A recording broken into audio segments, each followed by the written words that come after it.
Hey, welcome to this new course on Ubuntu Linux. Today we're gonna talk about basic usage of Ubuntu. So how to use the desktop, as you can see here. So first of all, you need to know that the desktop of Ubuntu is based on the Unity desktop. It's called Unity desktop, which is itself based on GNOME desktop.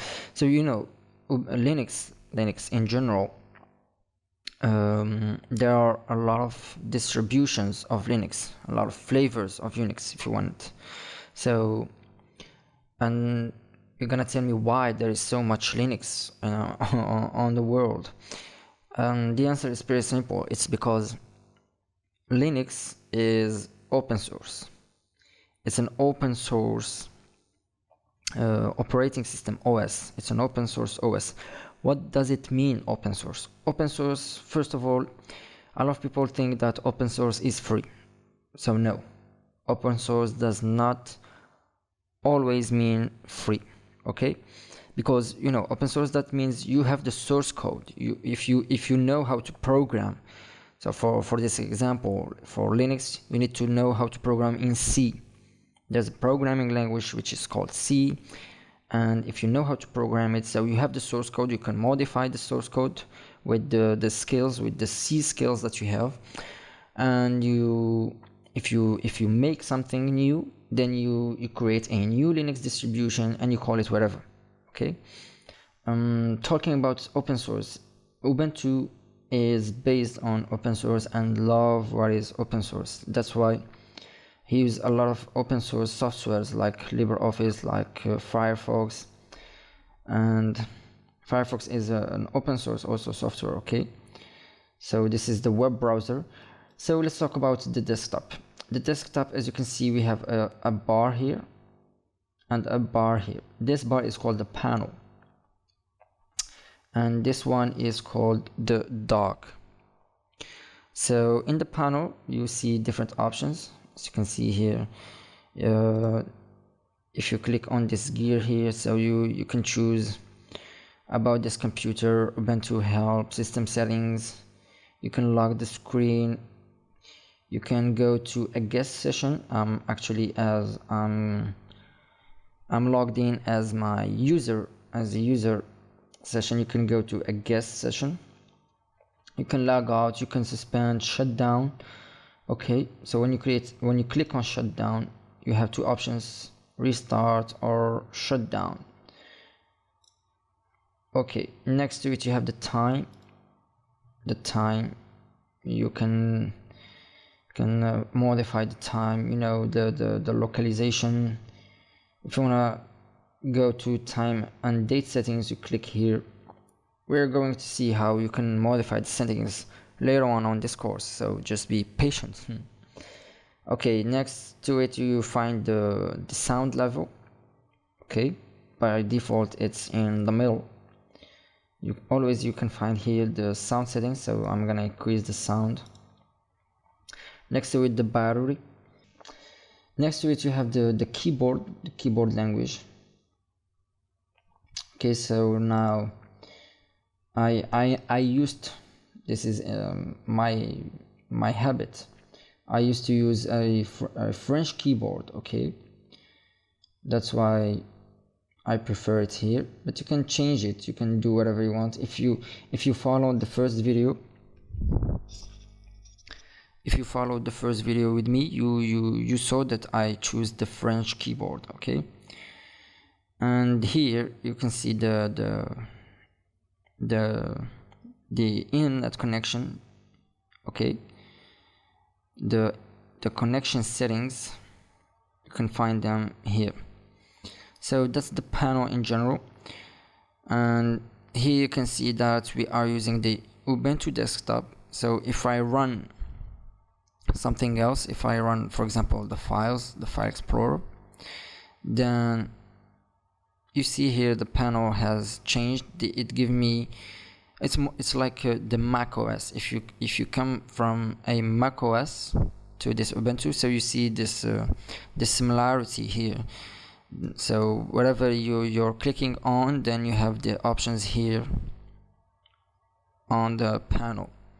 Okay, and now here we have the dock, which has by default, when you first run Ubuntu, you have some softwares or graphical softwares that are already in the dock.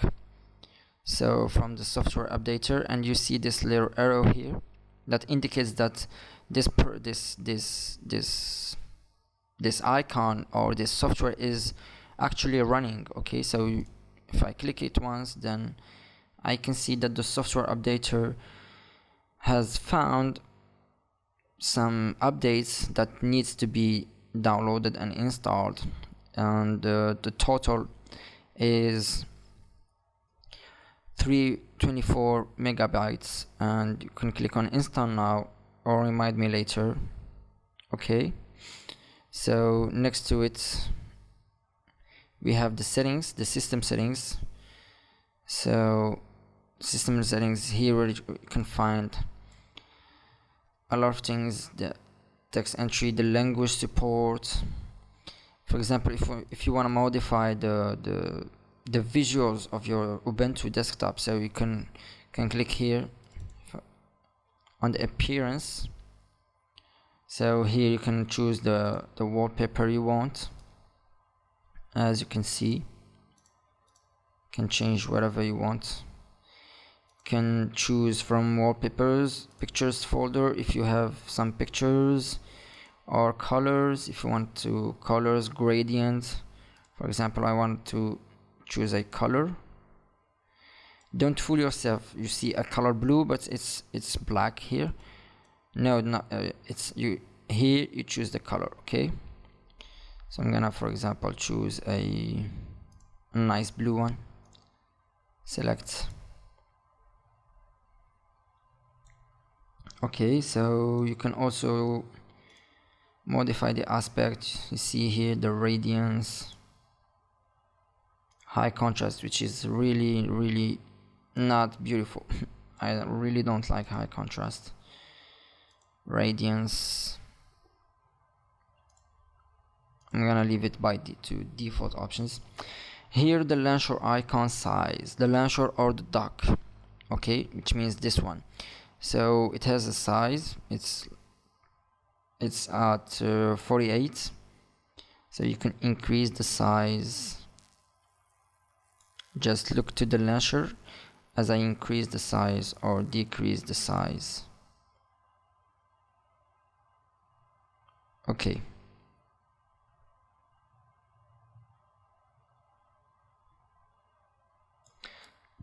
so I'm gonna leave it to 36. You can also modify the behavior. So auto hide the launcher, by default it's still there, it's always there, the launcher is always there wherever your mouse is, pretty close or pretty far. So top left corner, left side, sensitivity. So enable workspaces. So if I enable workspaces, you will see a different icon that comes here, and here it is. So if I click it, so you will have the options to switch to multiple desktops, multiple virtual desktops if you prefer it. So this is the desktop that I was using. If I wanna switch to another, I click here and I have a nice clean new desktop here. I'm going back to the first one. Enable workspaces, restore behavior settings, and show the menus for window in the menu. Okay, so you get the idea. You can modify a lot of things here. Okay, we are here under appearance. You can go to all settings, just click once and click once also here, and you go to whatever you want. We have also the Amazon. If you wanted to, if you're an Amazon user, we have the Ubuntu Software Center. This you gotta use it. You are going to use it a lot here. The Ubuntu Software Center is something that you need. The LibreOffice suite. Okay, this is similar to the Microsoft Office suite. Okay, you can, if you have some Microsoft Office suite documents, then you can run them on Ubuntu with this Office suite. Okay, you don't have to install any additional softwares or whatever. Okay, so this is a pretty cool, nice suite. I really like it. It's pretty much well done. So next to it you have the Firefox web browser. I think everyone knows the Firefox as Chrome also. You can install Chrome if you want. I will show you later on. And the files, which is the Finder on Mac and the Explorer on the Windows on a PC. So the files here, you are at home, desktop, documents, downloads. You know, these are folders. You can create a new folder, new document, see the properties of the folder. So I'm pretty sure you know how to use this. So if you use Windows, then as you can see here, if I want to exit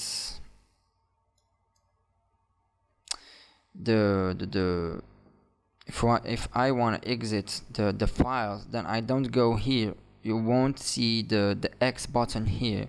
You will see it from the left side. Okay, close it, minimize it. Okay, so I'm gonna close it. And here, this is also pretty useful. This button is pretty useful. So if you click it, you're going to see some applications here.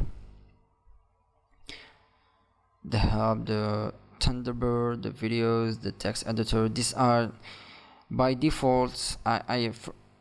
These are the applications that Ubuntu thinks you are going to use a lot.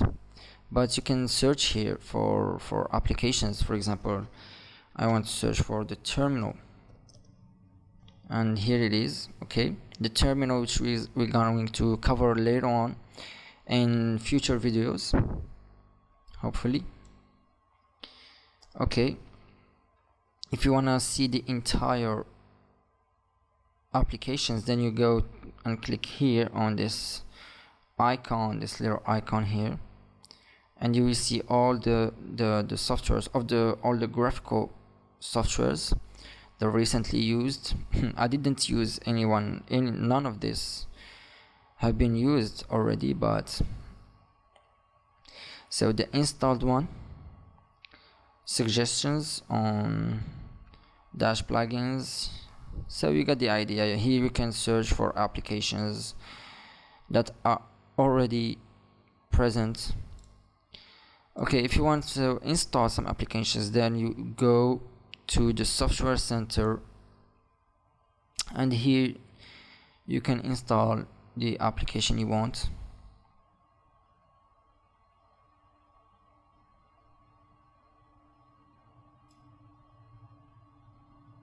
Okay, so here you can type some applications, for example VLC, which is a really pretty known media player.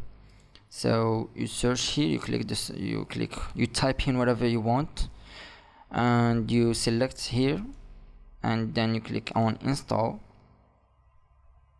and it will install it.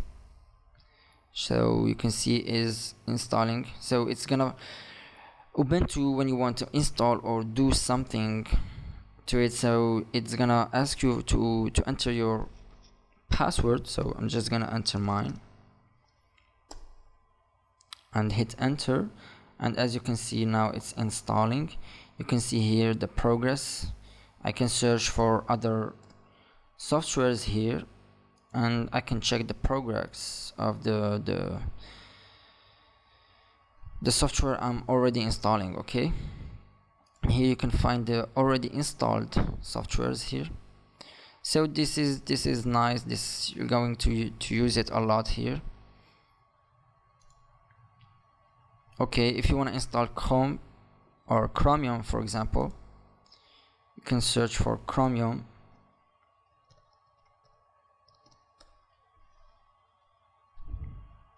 And here it is, Chromium web browser.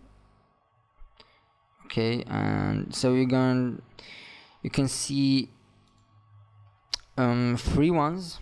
As you can see here, it asks to install, but there are paid ones. There are some softwares that you're gonna pay for. So you can here, it costs $9.99, and so you can buy it.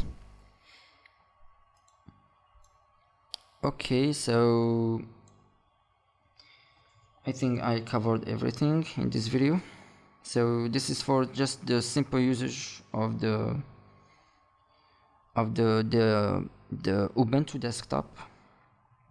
So we saw the panel, the dock, the softwares, as you can see, the virtual desktops here.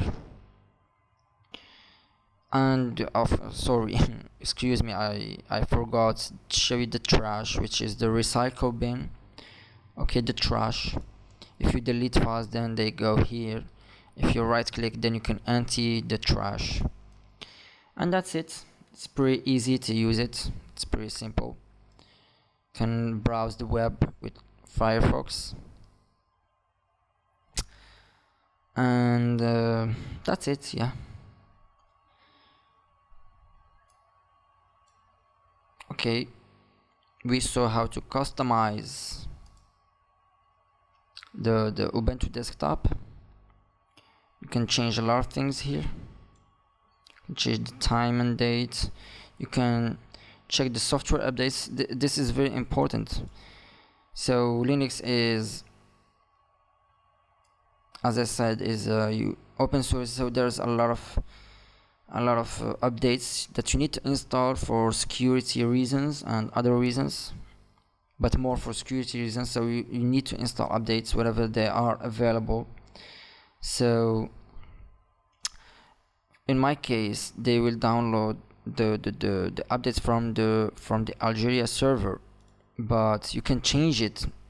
By default, the server by default doesn't mean it's the best server. Okay, so if you want to change it, you go to server, you click on this arrow here, and you choose other, and then here you click on select best server. So here you see a list of the servers available, but you don't know which one is the best for you. So you can select the best server, and it will automatically test some servers for you.